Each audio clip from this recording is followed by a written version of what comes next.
If you've been listening to the podcast for a while and thought, man, I would love to grab a drink and pick the brain of some of these guests I've been listening to, or maybe me as well, here's your shot. I'm putting on an event this April called Elevate. This is the third year doing this, and we're going to be in Phoenix, Arizona, where we're going to have the top agency owners really come together, share what's working, get real on what's not, and really help each other scale faster. So if you're ready to finally get out of the weeds and grow your agency the right way, I want you to join me and 50 other amazing 7 and 8 figure agencies at Elevate. You'll connect with people who've been there, leave with a real growth plan, and actually enjoy the process. Now, we only have a few tickets left, so make sure you go over to elevatemyagency.com to lock in your spot now. Go to elevatemyagency.com now. You're listening to the Smart Agency Masterclass with me, Jason Swank, and we're bringing you this episode courtesy of our friends at Wix Studio. Let's go ahead and get into the show. Hey, Kimberly, welcome to the show. Thanks for having me. Yeah, I'm excited to have you on. Tell us who you are, what you do. Sure. My name's Kimberly Eberl. I'm the founder and CEO of the Motion Agency. We got offices in Chicago, Cincinnati, my hometown, and Nashville. We're a full service marketing communications agency. You know, it's funny, I say full service because one thing that we do a lot of in my background is actually public relations. And I've noticed that some agencies might have one or two PR people, but we've got about 20, which is a lot. But we also do your traditional creative account work. Content is a big part of our business as well. Very cool. And how did you get started? Oh, I'm one of those founders that got fired, you know. What did you do? Oh my gosh. Was it a layoff or I know. I was fired. You know, I worked for a big agency. I'm not going to say their name. I have respect for them now. I didn't at the time. No. So that role at that agency just wasn't fleshed out really well. You know, I noticed the person before me lasted a year. I lasted a year. The person after me lasted 8 months. So I don't know the expectations. Account director. Yeah, I was. They beat the shit out of you. I mean, oh my God, that mid-level, like, you know, you're supposed to, and I guess when you're in a small agency, still you have to do some big things and some small things. But yeah, I was lost as a puppy, I guess, and they thought the same. So I didn't last too long. I guess it lasted a year, and then I just started scrambling and looking for work. And luckily, this was 2006, so the economy was relatively healthy, and I just started freelancing immediately because I'm like, I got to get a real job eventually, because freelancing to me at the time, I'm like, this isn't a real job, you know, whatever. So I was just freelancing, and that started snowballing. And all of a sudden I became at this point where I'm like, all right, this is too much work for me. So I could go, you know, one route and just turn down work and say I'm at capacity, or go the other route and hire people to help me support the work. And I took that road. Yeah. What were some of the roles that you first hired to help you with that? You know, again, my background originally was public relations. So a PR person is so much different than your creative agency shop, where I didn't have to hire a creative director or a designer or someone in production. It was just a PR practitioner that calls the media and deals with clients and whatnot. But as I've grown and, you know, I'm skipping ahead a little bit, then I decided to expand my business and add more than just PR. I felt like over time I was leaving money on the table, you know, and referring so much business away because I just had PR professionals in-house. And when I decided to not just refer business out and do websites in-house and do creative in-house, that's when the business really took off. You know, there's a lot of people listening that they have a specialty, right? They're accidental agency owners. They knew how to do something cool.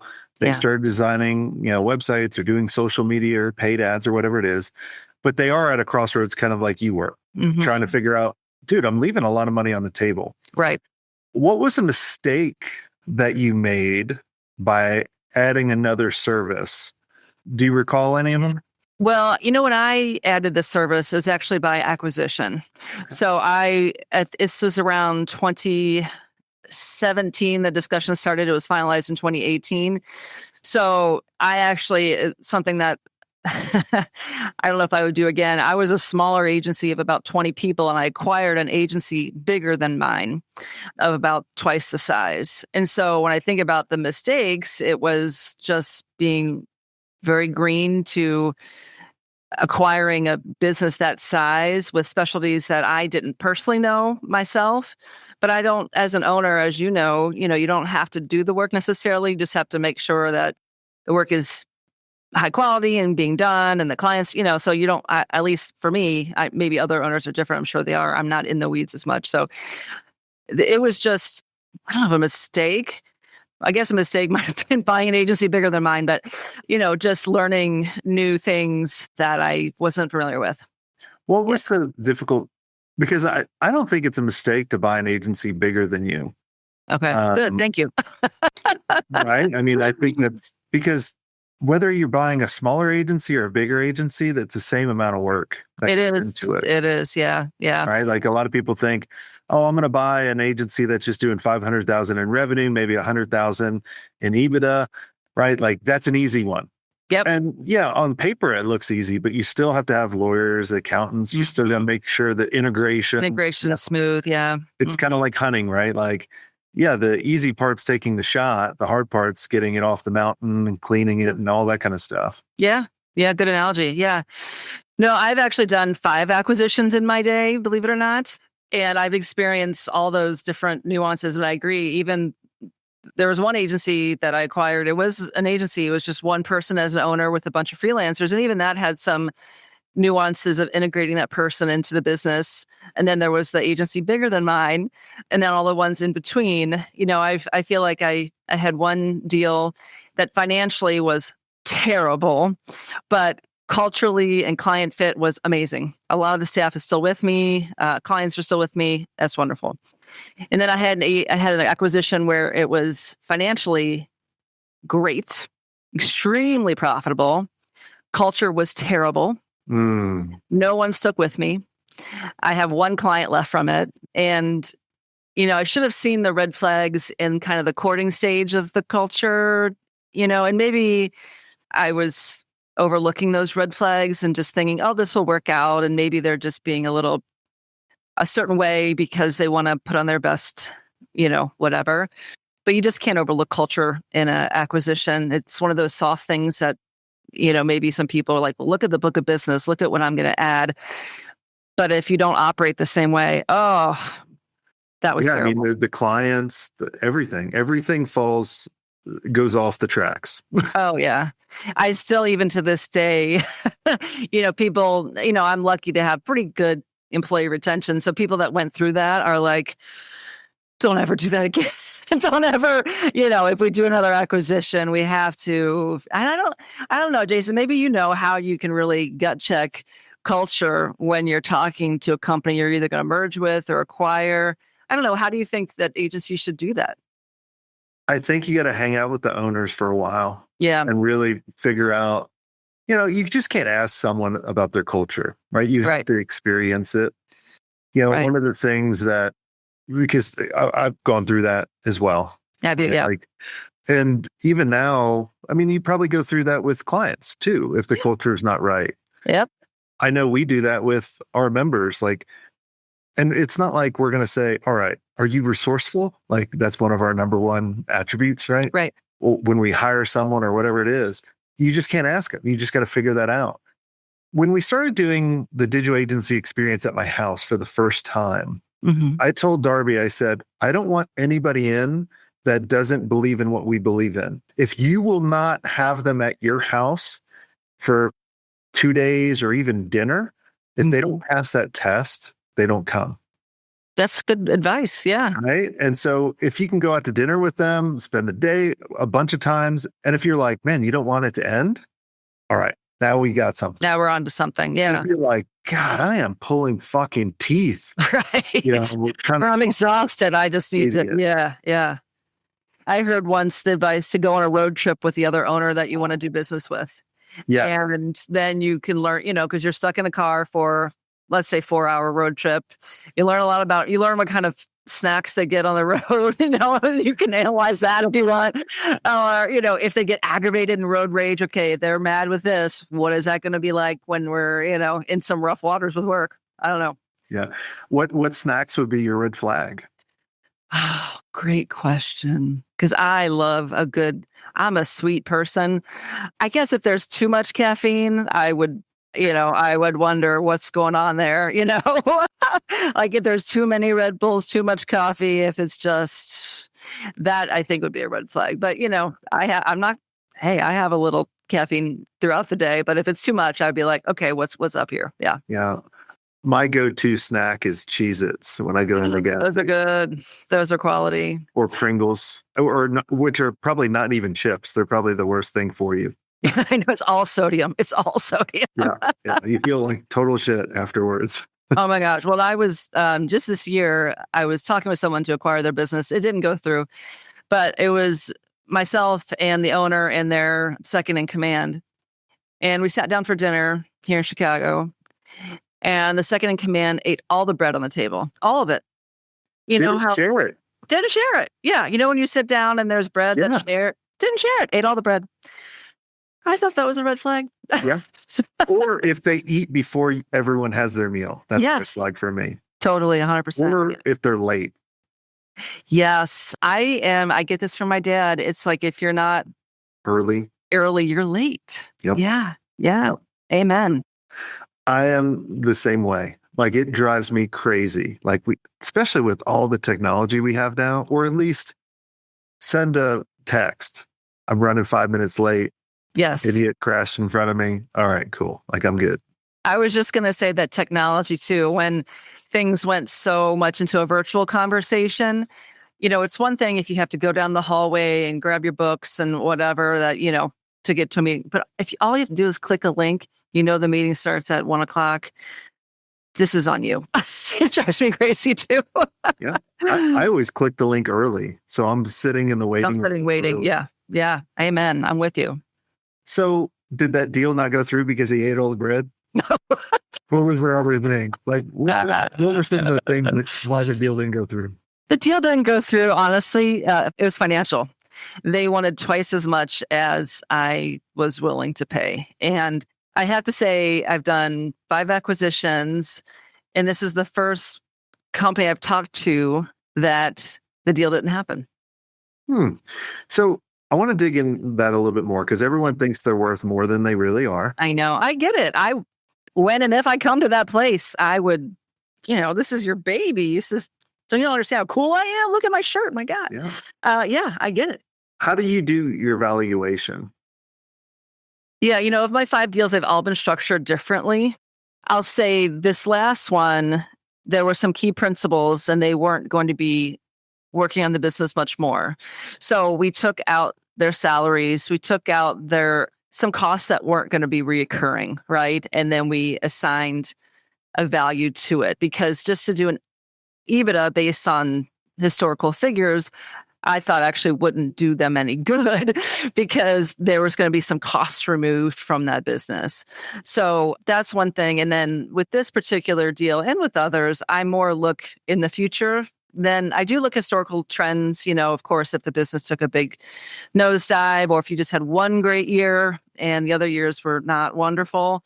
But I definitely look at the forecast as well. But then also look at the certainty of that forecast. Actually, that deal where I bought the agency bigger than mine, the forecast, not to their fault necessarily, maybe to my naivety, was much bigger than what I thought it would be. So I spent more money than I probably should have because some of the work really wasn't as secure in the future. Did you do an earnout based on the forecast? Oh, yes. I mean, to answer your question, most of them, in general speaking, there's a downstroke and an earnout. Most of them are like that. But yes, it was an earnout based on the forecast, though, and not necessarily based on what was in the rearview mirror.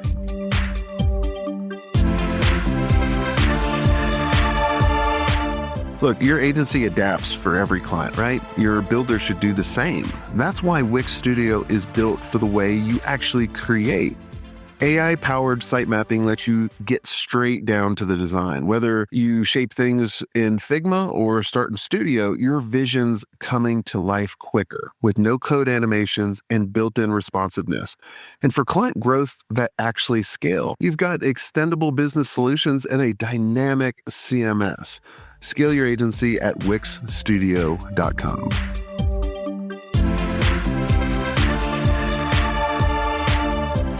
One of the biggest mistakes I think agency owners that are wanting to sell do are they try to make the forecast so much bigger than it really is.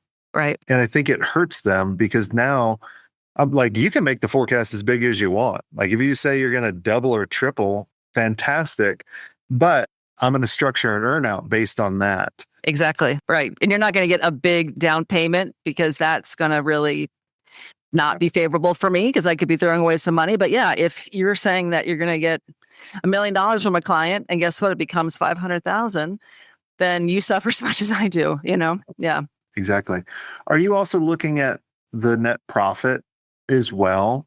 Or because some people think, their valuation is based on their gross, which kind of chuckle a little bit because I remember feeling that way many years ago as well.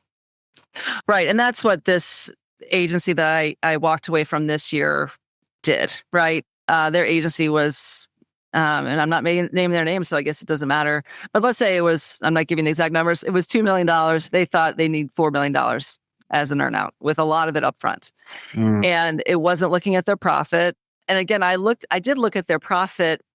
I was trying to be generous and removing some salaries that aren't going to come, right? And removing some expenses, even like parking expenses, things that could add up so that, okay, I'm estimating the profit to be X, but they just looked at their So you're recasting for them. You're trying to doing all the add backs for them. And but they still thought that they were worth, again, twice the amount of their gross revenue.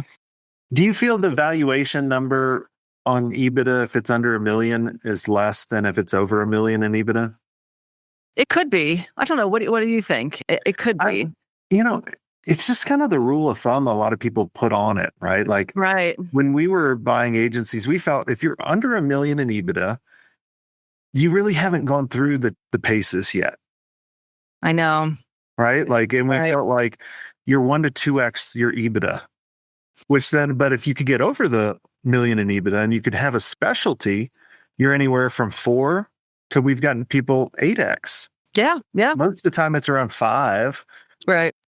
Right. And then, if you can do a majority of cash, great, which not many people do. Right. No. Yeah. When we were buying agencies, we're doing 50% of cash. But, I tell people, if you're buying, get as at least as possible. If you're selling, get as most and be happy with that. Be happy with it. Right. I talked to different agency owners here in Chicago just to, talk about the business of the business and have this community, which it sounds like you have as well with your agency group. And there's an agency owner that's looking to sell. And he talked to me, not necessarily to sell to me, but just to get my perspective.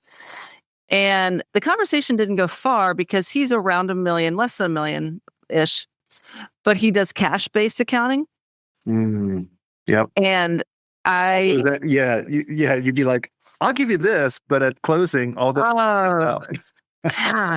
And he's been doing this a while. His agency's been around a while. So I was surprised that his accountant didn't correct that for him. It's one thing to do that. I mean, when I started out my business in 2006, cash-based, it was just me and a freelancer. Yeah.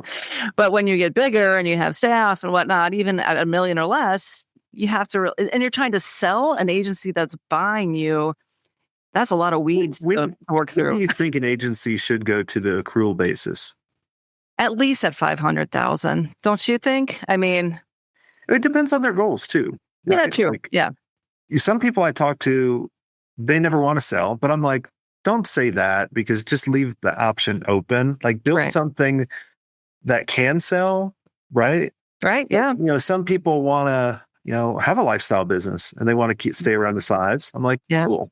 Or they want to use this as an incubator and build technology and AI stuff, and all the buzzwords and then sell that kind of stuff since the multiples on those companies are way better. Yeah. Agencies. So. Well, one trend I'm seeing with a few agency owners I know here locally, again, in the Windy City, is instead of selling, they just want to basically sit on the board, take a salary or a drawback for several years, and they technically still own the business, but someone else is running it. Do you notice that more often? I mean, maybe my eyes are just open more to it, but I'm noticing it a lot. I actually recommend that to people more. Yeah. It's smart. Yeah. So my old business partners would get mad at me because I would talk to someone that was our criteria. They had to be over the million in EBITDA. Mhm. And so I'd talk to them. I'd be like, all right, cool. What am I missing? You're making over $1 million. You're barely working in the business. Right. Why do you want to sell to us? Right. Pretty sweet gig. Yeah. And like, I'm like, go like, and they'll be like, oh, I want to go do something else. I'm like, you can do it now. Like, Yeah. and retain the business. Retain the business. Right. And like have someone else do the heavy lifting for you and you're still there for, do you bring that owner in for big decisions over a certain dollar amount? Like, okay, if I'm doing this, I want to get your blessing on it. But other than that, they're, somewhere else. But here's the thing. I think a lot of people are scared, especially with AI.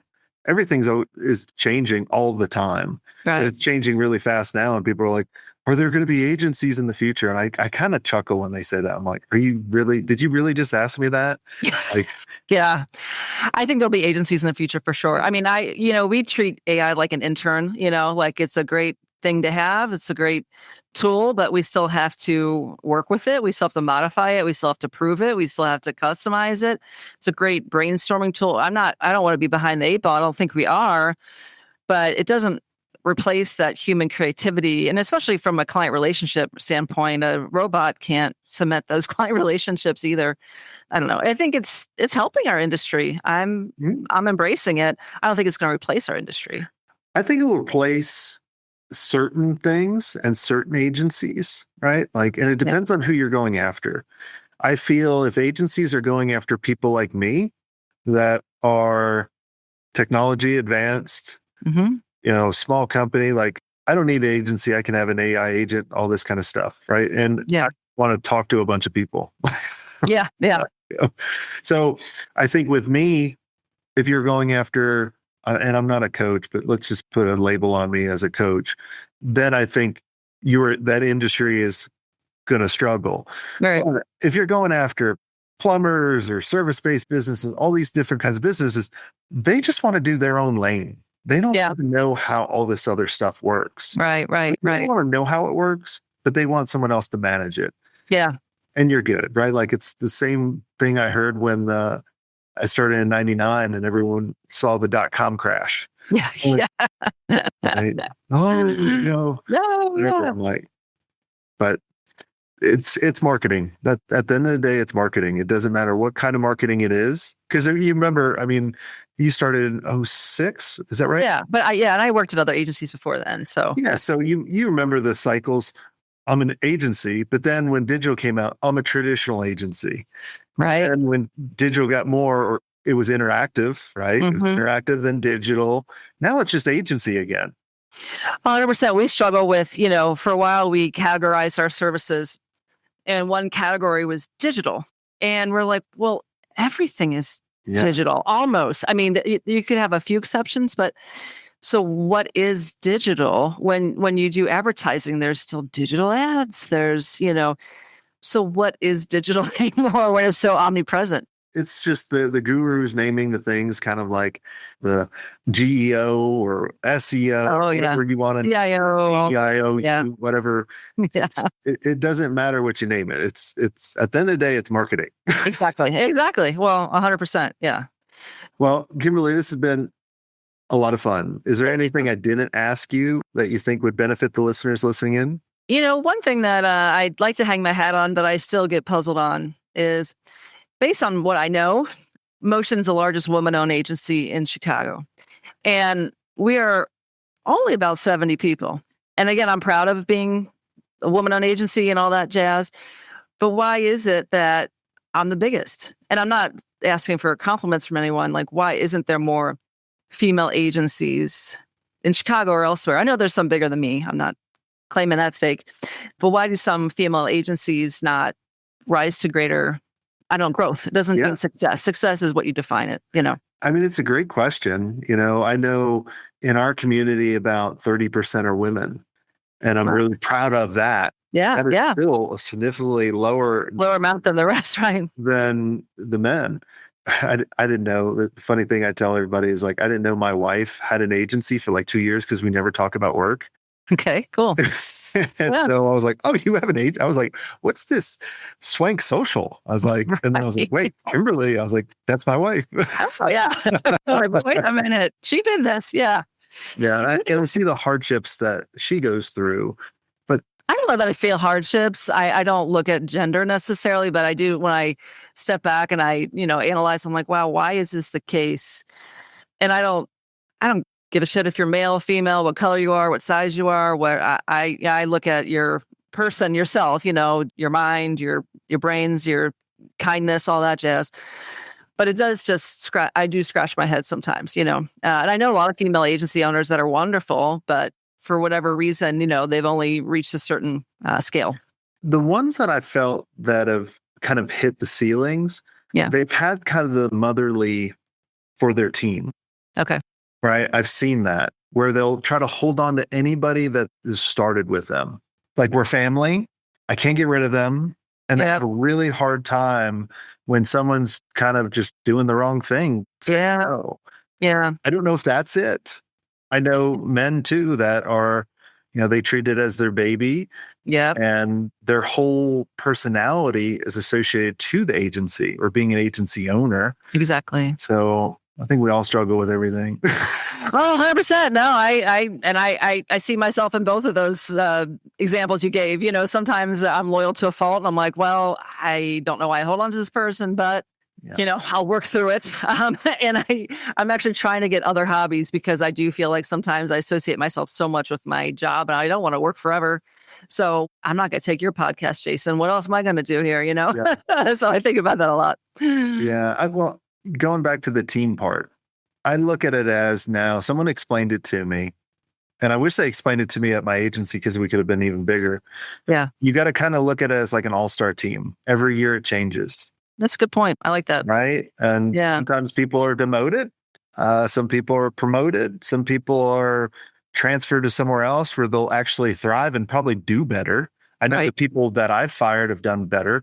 I've been fired from every single job that I've been fired too. I've been fired twice. Hey, yeah. I've been fired over 20 times, ever since I was little. Like, one summer I got fired from like 4 jobs. And now look at you, though. I mean, you've gotten through that. Yeah. But sometimes it takes someone else to be like, this is not working. This is not for you. You need to do whatever. Yeah. And they'll do better. Like, this is not the only option. So, yeah. So I guess as we hang up, I'll go chop some heads. Huh? Oh, man, I feel bad now. No, I'm kidding. I'm totally kidding. Awesome. Well, Kimberly, thanks so much for coming on the show. And for everyone listening, if you guys aren't subscribed, we put out 2 shows a week of amazing guests like Kimberly. And if you want to really kind of take it to the next level, we have an amazing event coming up in Phoenix and all over the country where we're getting the best agency owners together to share what's working, what's not working. Make sure you go to elevatemyagency.com. And until next time, have a swank day.